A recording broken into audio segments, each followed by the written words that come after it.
Awakening with Brahma Kumaris.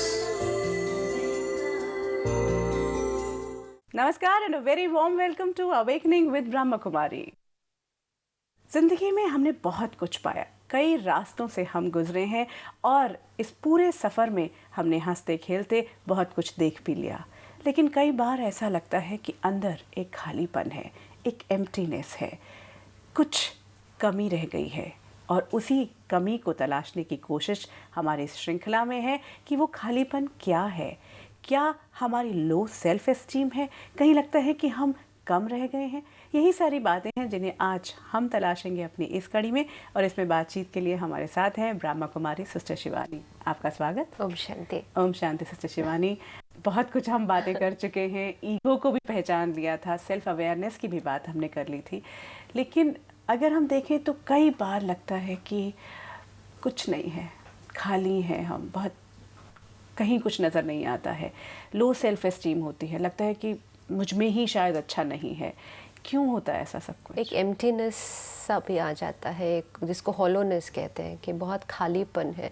बाहर रीति से देखा जाए तो सब कुछ है, एक अच्छा परिवार, एक अच्छी जॉब, सैलरी, शरीर ठीक ठाक है, सब कुछ होते हुए भी वो जो इनर कंटेंटमेंट कहें या भरपूरता कहें, उसकी शायद कभी कभी कमी महसूस होती है। उसे कई बार एक्चुअली, क्योंकि ये एक पूरा जो सफ़र है ये एक एज तक हमें कवर करते हैं। उसके बाद जब हम पहुंचते हैं इस पे कि एम्प्टीनेस का एहसास हो, तो उसे हम मिड लाइफ क्राइसिस भी कह देते हैं। बहुत बार ये नाम दिया जाता है, कई सारी और बातें की वो जाती हैं। इसलिए एक्चुअली ये नहीं है कि उस टाइम पे जाकर वो हुआ, लेकिन उस टाइम पर रुके उसको देखने के लिए। हाँ अभी तक बहुत फास्ट थे, हमने रुक कर, एम्प्टीनेस था लेकिन एम्प्टी को भी चला रहे थे। जैसे शरीर थोड़ा बीमार होता है तो चला रहे होते हैं उसको, फिर भी चला रहे, लेकिन कहीं जाके फिर वो थोड़ा सा रुकने लगता है, काम नहीं कर पाता। तब जाके लगता है now I need something, now I need to stop and check and see what I can do for myself। तो इसलिए वो 35-40 के बाद जाकर कहीं टाइम मिलता है रुक करके चेक करने के लिए। But then it's really nothing to do with age. It's process, whole process. कोई बहुत बड़ा फैक्टर नहीं है।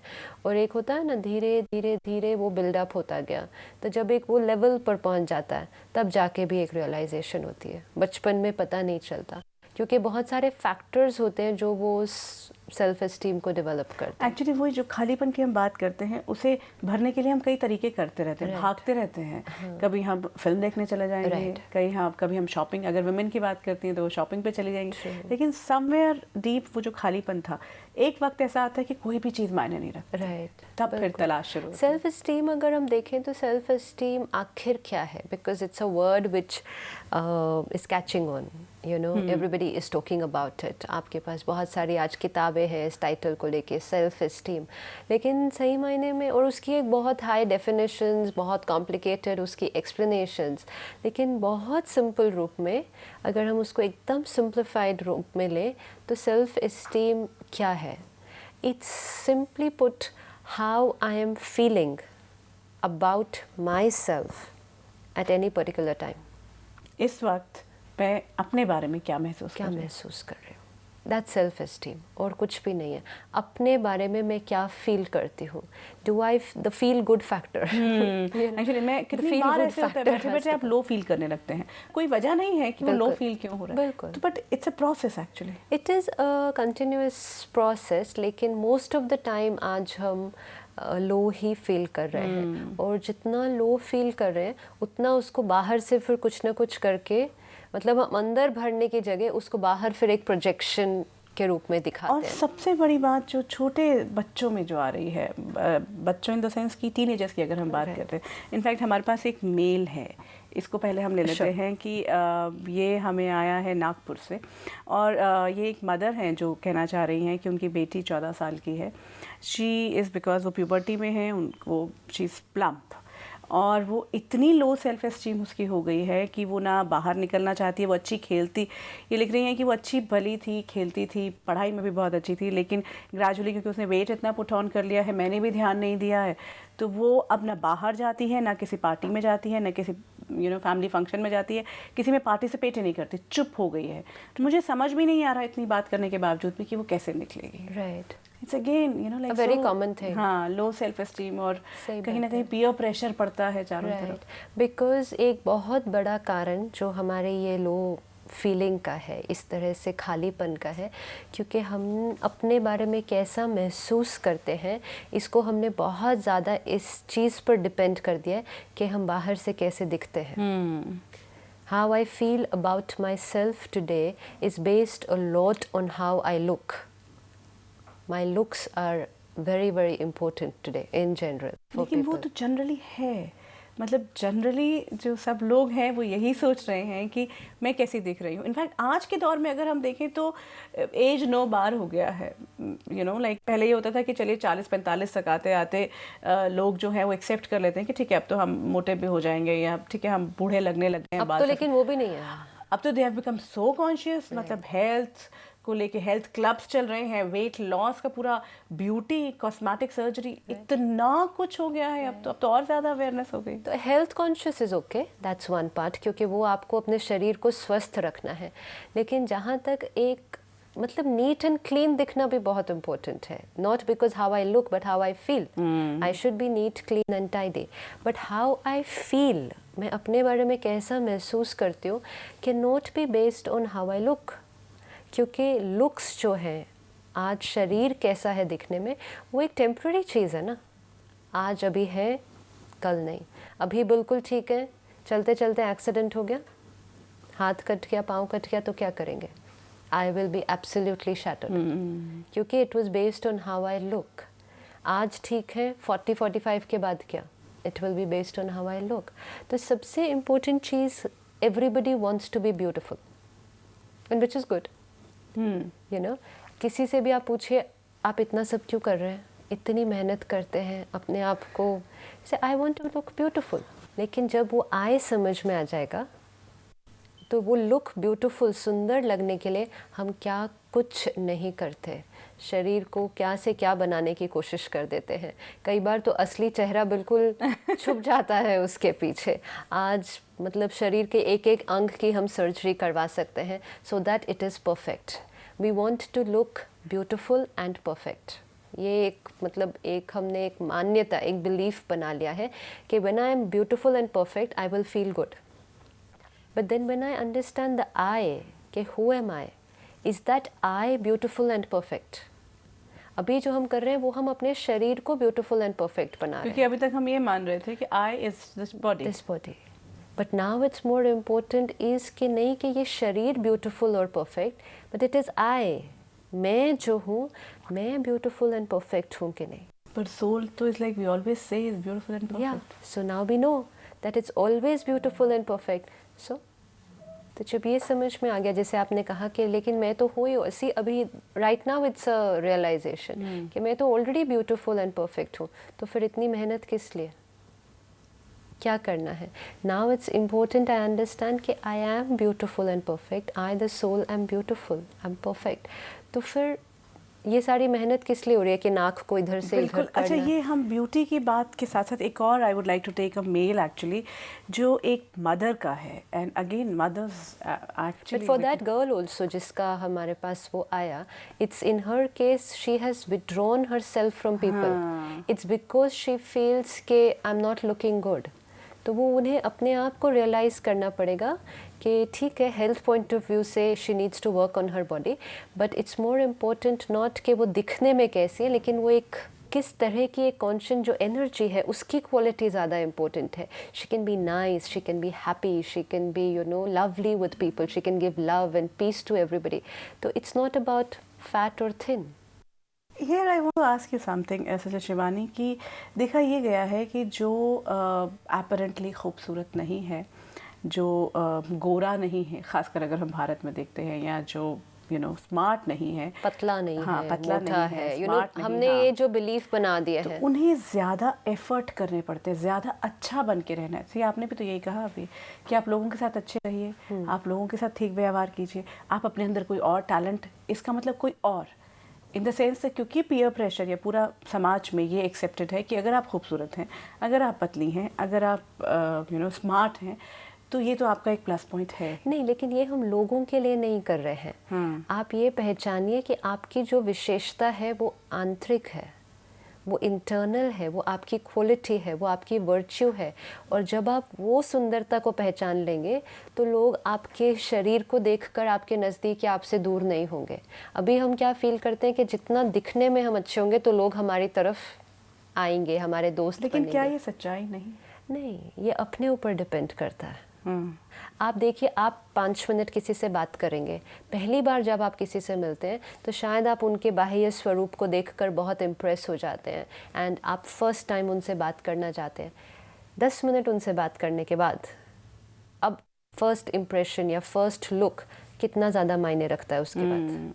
अब ज़्यादा इम्पोर्टेंट ये है कि वो है कैसा, वो बोलता कैसे, प्यार से बोलता है मेरे साथ, वो व्यवहार में वो मधुरता है। अब मैं क्या करूँ वो सुंदर शरीर को, that was just a first attraction.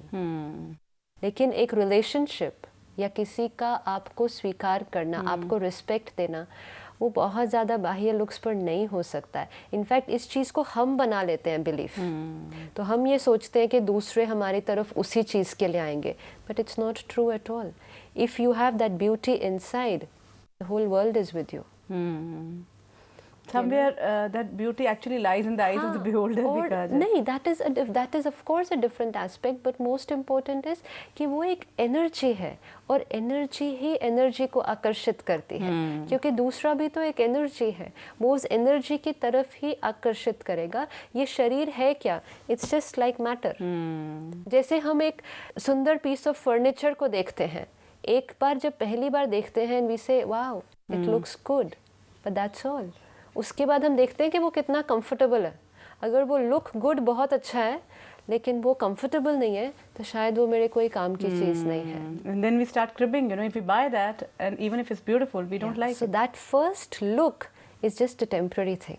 More important is comfort. So that comes from person to person, energy to energy, not with the looks. आपकी looks सिर्फ एक first लोग देखकर कहेंगे हाँ looks good or doesn't look good, but that doesn't matter. और उसमें भी आपका अपना सेल्फ एस्टीम बहुत मैटर करेगा। ज़्यादातर दूसरे का इम्पोर्टेंट नहीं है। इट्स बिकॉज हम अपने ऊपर हम फील करते हैं नहीं लोग मुझे पसंद नहीं करेंगे, लोग मुझे पसंद नहीं करेंगे, मैं तो दिखने में अच्छी नहीं हूँ, तो वो एनर्जी हम ट्रांसमिट कर रहे हैं। अगर आप फील करेंगे कि आप जैसे हैं बिल्कुल ठीक है, it is first accepting your self. लोगों की एक्सेप्टेंस नहीं, it is first accepting my self. अगर यू आर नॉट कॉन्शियस, हम कॉन्शियस होते हैं नहीं मैं तो बहुत पतली हूँ, मैं तो बहुत मोटी हूँ, तो दूसरे का भी उस तरह का विचार चलना शुरू होगा। Accept your self, watch magic, people will accept you. Definitely. Not accept you, they will love you. Because we just said that actually, अगर हम पहले देखें अपनी बात को कि हमारा जो भी थॉट है, जो संकल्प है, जो पॉजिटिविटी है, एनर्जी वही कन्वर्ट डेस्टिनी। तो अगर मैं आपको ये एनर्जी ट्रांसमिट करते रहूँ कि आप मुझे नहीं लाइक करेंगे, आप मुझे नहीं लाइक करेंगे, आप मुझे नहीं लाइक करेंगे, आप मुझे नहीं लाइक, मैं तो हूँ ही ऐसे, आप तो मेरे से दूर जाएंगे, आप तो मेरे से दूर जाएंगे, आप दूर जाएंगे। अगर मैं ये एनर्जी ट्रांसमिट करूं कि मैं जो हूँ जैसी हूँ बिल्कुल ठीक हूँ, अभी अंदर पुरुषार्थ चल रहा है, outside I am fine, this is the way I am, I accept my self, people accept me. First is acceptance, अपने आप को एक्सेप्ट करना। तो फिजिकल जो लुक्स पर हम अपनी सेल्फ एस्टीम को बेस करते हैं, ये बहुत ज़्यादा एक बहुत बड़ा कारण बन जाता है लो सेल्फ एस्टीम का। और उसी के कारण आज हम छोटे छोटे बच्चे अगर हम देखें तो ब्यूटी पार्लर जाते हैं, वो अपनी इनोसेंस को इतनी जल्दी खो देते हैं, वो कुछ और बनने की कोशिश कर रहे हैं, इतनी कॉन्शियसनेस में घुस जाते हैं, बॉडी कॉन्शियसनेस, तो वो अपने असली स्वरूप से बहुत जल्दी दूर होते जा रहे हैं। एंड वो ये समझने लगे कि दूसरों की अप्रिसिएशन हमें, ये बिलीफ सिस्टम है कि दूसरों की अप्रिसिएशन तब हमें मिलेगी जब हम दिखने में बहुत सुंदर होंगे, जब हमने बहुत महंगे और बहुत अच्छे कपड़े और ज्वेलरी पहनी होगी। सो द होल इंडस्ट्री, और इसको मैनिपुलेट सारा कौन कर रहा है? The industry. वो बिलीफ सिस्टम है, उस बिलीफ सिस्टम के ऊपर और ज़्यादा अगर हम फैशन देखें, कॉस्मेटिक सर्जरी, कॉस्मेटिक इंडस्ट्री देखें तो कॉस्मेटिक सर्जरी ऑल्सो, यस। अच्छा, ये एक हमने ये बात तो की कि हमारा जो फिजिकल बॉडी है दैट या फिजिकल ब्यूटी है वो हमारी सेल्फ एस्टीम को गवर्न करने का एक जो मुद्दा नहीं होनी चाहिए। और उसके लिए हमें यही याद रखना पड़ेगा, I don't have to look beautiful, I am already a beautiful soul. I am beautiful, I can take care of my body. Yes, and I'm a beautiful being basically. Being, yes, absolutely. There is this email जो एक again mother का है और इसमें actually मैं ही देख पा रही हूँ उनकी, क्योंकि वो कहती हैं कि मेरी 2 बेटियाँ हैं, एक 12 साल की है, एक 7 साल की है, दोनों में ज़मीन आसमान का फ़र्क है। एक बहुत एक्सट्रोवर्ट है, बहुत ज़्यादा टैलेंटेड है, पूरे हर स्कूल में हमेशा कुछ ना कुछ जीतती रहती है, और दूसरी जो है वो उतना ही चुप रहती है। मैं इतनी कोशिश करती हूँ, मैं इतनी बार कहती हूँ कि बड़ी बहन को देखो वो क्या कर रही है, तो वो कुछ करती ही नहीं है। क्या करूँ मैं कि वो जो है उस तक पहुँचे। बट आई फील एक्चुअली मेरे को ये दिख रहा है कि ये comparison is again may be one cause कि वो छोटा बच्चा जो है, छोटी बेटी नहीं कर रही होगी। हाँ, ये बहुत बड़ा रीज़न है। ये भी एक लो सेल्फ है, पता भी नहीं चल रहा। और एक्चुअली अभी जो मदर कर रही होगी वो मोटिवेट करने की कोशिश कर रही है। This is what she is trying to say कि मैं मोटिवेट कैसे करूं, दिस इज हर क्वेश्चन। लेकिन how do I motivate my daughter, younger daughter. लेकिन हमने एक्सेप्ट कहाँ किया कि दोनों अलग हैं। हमने एक तरफ कहा कि दोनों में ज़मीन आसमान का अंतर है, मतलब दोनों बिल्कुल डिफरेंट हैं, फिर हम एक को दूसरे की तरह बनाने की कोशिश क्यों कर रहे हैं? क्योंकि I am not liking, I think she is not liking कि ज़मीन आसमान का फ़र्क क्यों है। So you are trying to make both of them the same. That's where the problem is. कितनी बड़ी प्रॉब्लम है ये, एंड ये रियलाइज़ भी नहीं कर रही है कि ये कितना डैमेज कर रहे होंगे वो छोटे बच्चे को। एक्चुअली ये हम ज़िंदगी में अगर देखें तो ये अनजाने अनचाहे कितनी बार बहुत ज़्यादा करते और बहुत ज़्यादा डीप फैक्टर है। आज मेजॉरिटी हम लोग जो लो फीलिंग से गुज़रते हैं, जिसमें हमारा अंदर का ये जो है बहुत खाली है, it's because of the way we were brought up. हमारे को बचपन से या पीयर प्रेशर में जो कुछ बोला गया था वो कहीं ना कहीं फिट हो जाता है, और ये इसका एक बहुत बड़ा कारण होता है कंपैरिजन। या तो पेरेंट्स हमें किसी और के साथ कंपेयर करते हैं, या खुद ही हम अपने आप को किसी और के साथ कंपेयर करते हैं। Self esteem, how I feel about my self at any point. तो नाउ अगर ये 2 बहनों में कंपैरिजन किया जा रहा है, तो अगर वो बहन अपने बारे में तभी अच्छा फील करेगी जब वो उस जैसी बन जाएगी। तब तक वो फील करेगी नहीं मैं अच्छी नहीं हूँ, मैं ठीक नहीं हूँ, मैं ठीक नहीं हूँ। मैं ठीक तब फील करूँगी जब मैं उस जैसा बन जाऊँगी, which will never happen. Because she's different, she must be different. The most fundamental thing जो हमें accept करनी पड़ेगी कि each one is unique. If each one is beautiful, but each one is unique, each one is different. इस दुनिया की सुंदरता ये है कि हम सब अलग हैं, और हम उस सुंदरता जो भिन्नता में है, हम उसको ख़त्म करने की कोशिश कर देते हैं, हम अपने एक दूसरे को अपने जैसा बनाने के लिए। सिस्टर शिवानी, यहाँ डैमेज की बात आप कर रहे हैं। ये हमने कहा कि ये एक्सेप्ट, पेरेंट्स को भी ये मानना कि दोनों अलग हैं, लेकिन वो उसको प्रोसेस पे तो लेके जा रहे हैं कि आप जैसा बनो, उस जैसा बनो। वो है नहीं बेसिकली वैसे। लेकिन एक स्टेज, मैंने बहुत सारे बच्चे देखे हैं ऐसे, कि एक स्टेज ऐसा आता है कि जो इंस्पिरेशन बनाई गई है उस तरह वो बन जाते हैं कुछ हद तक, लेकिन उनका बेसिक डैमेज कहाँ हुआ? हाँ, लेकिन वो बाह्य रूप से, जैसे पेरेंट्स कई बार बच्चों को फोर्स करके कुछ वो बना देते हैं जो वो पेरेंट्स बनाना चाहते हैं। लेकिन आप बच्चे से जाके बात कीजिए, आज नहीं तो 10 साल के बाद, एंड फिर वो लाइफ लॉन्ग वो बच्चा कहेगा मैं ये नहीं बनना चाहता था, as a role, as a responsibility, या even as a person. And you know, एक कॉन्फ्लिक्टिंग पर्सनालिटी वो बन जाएगा कि वो बनना चाहता था कुछ और, या वो था ही कुछ और, लेकिन हमने उसको फोर्सफुली कुछ और बनाने की कोशिश की। सबसे डैमेजिंग होता है ये कंपैरिजन और इमिटेशन। मुझे इनके जैसा बनना है, मुझे इनकी तरह बोलना है, मुझे इनकी तरह चलना है, I have to carry my self like this person. This is very damaging. Accept कि हर एक हम यूनिक हैं, वो डिफरेंट हैं। अब अगर मैं आपके जैसे बनने की कोशिश करूँगी ना, मैं आपकी तरह बन जाऊँगी, और ना मैं जो थी वो रह जाऊंगी। I am Midway. तो वो मिडवे प्रोसेस होने के कारण पर्सनालिटी इज एब्सोल्युटली डैमेज्ड। मैं ना वो बनी ना वो रही जो मैं एक्चुअली थी। तो I think somewhere parents also need to understand that comparison बिल्कुल नहीं करना चाहिए कि वो ऐसा है, वो ऐसा है, वो उसकी विशेषता है, क्योंकि दोनों बच्चों के अंदर विशेषता होगी। अब ये हो सकता है कि मुझे, जैसे एक एक्सट्रोवर्ट है, एक इंट्रोवर्ट है, लेकिन दोनों के अंदर एक विशेषता है। अब अगर वो पेरेंट को वो एक्सट्रोवर्ट वाली पर्सनालिटी ज़्यादा पसंद आ रही है, I will try to push the child to becoming like that, लेकिन मुझे एक्सेप्ट करना होगा कि this is also beautiful. Yes, the way she is beautiful, very beautiful. And उसकी नेचर को देखते हुए उसके अंदर जो विशेषताएं डेवलप हो सकती हैं, कोई स्किल्स, वो इंट्रोवर्ट है तो शायद वो पब्लिक स्पीकिंग, डिबेट या जो भी पार्टीज इस तरह की चीज़ में हिस्सा नहीं ले सकती, वो कोई और चीज़ में हिस्सा पेंटिंग कर सकती है, वो कुछ और परफॉर्म कर सकती है, राइट सिंगिंग में जा सकती है, राइटिंग में जा सकती है, वो कुछ भी कर सकती है, बहुत कुछ।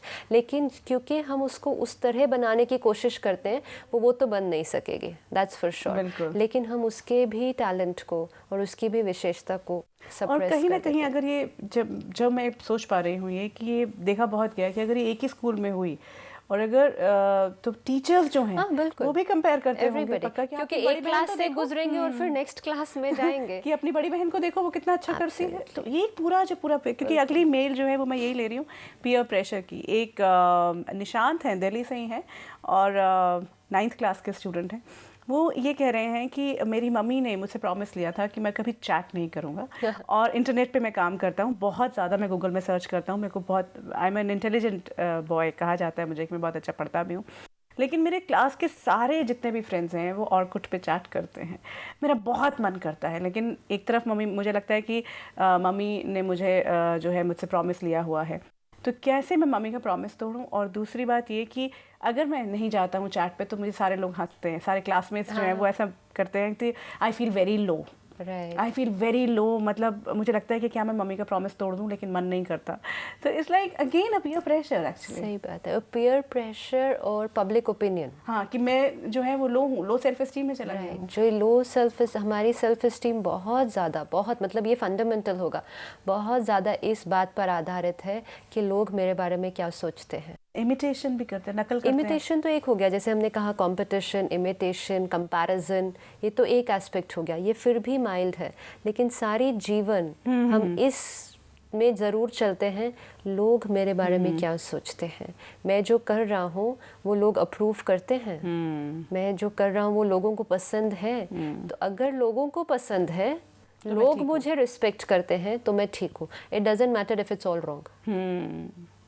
You know, it's like आजकल तो there is so much of a conflict. Actually, because this child also is saying कि मुझे पता है कि गलत है, क्योंकि मेजोरिटी वो कर रहे हैं, तो मुझे भी वो करना चाहिए to get their respect. You see, it's like suppose drinking, smoking. एक टाइम पे we would say it's not a very right thing to do, लेकिन आज क्योंकि मेजोरिटी कर रहे हैं, वैसे सोशल ड्रिंकिंग तो करनी ही पड़ेगी। आप सोशल ड्रिंकिंग नहीं करते हैं, और अगर नहीं करते हो आप तो you're not normal. तो इसलिए मेजोरिटी में हम में से वो करना शुरू कर देते हैं, क्योंकि लोग क्या कहेंगे। अगर मैंने नहीं किया तो लोग कहेंगे अच्छा तुम तो बहुत संत बन गए हो।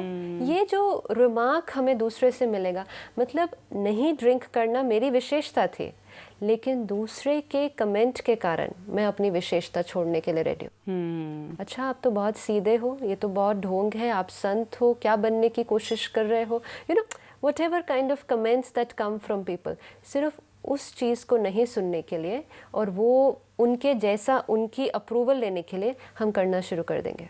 So But same how thing to is actually handle this, you know? Evaluate कि आपके लिए, not even in a broad sense कि सही क्या है गलत क्या है, because we are nobody to decide कि सही क्या है गलत क्या है। मेरे लिए सही क्या है गलत क्या है, इंडिविजुअल लेवल पे, इंडिविजुअल। जैसे इस बच्चे के लिए अगर उसने मम्मी को प्रॉमिस किया है कि चैट नहीं करूं, फ्रेंड्स चाहते हैं कि करूं, leave both aside for 1 minute, ठीक है। तो not this and not this, just leave both aside, ask yourself what is good for me. क्या मैं सिर्फ चैट इसलिए कर रहा हूँ क्योंकि फ्रेंड्स कर रहे हैं और सब कर रहे हैं, क्या मैं इसलिए नहीं कर रहा सिर्फ क्योंकि मम्मी ने कहा है।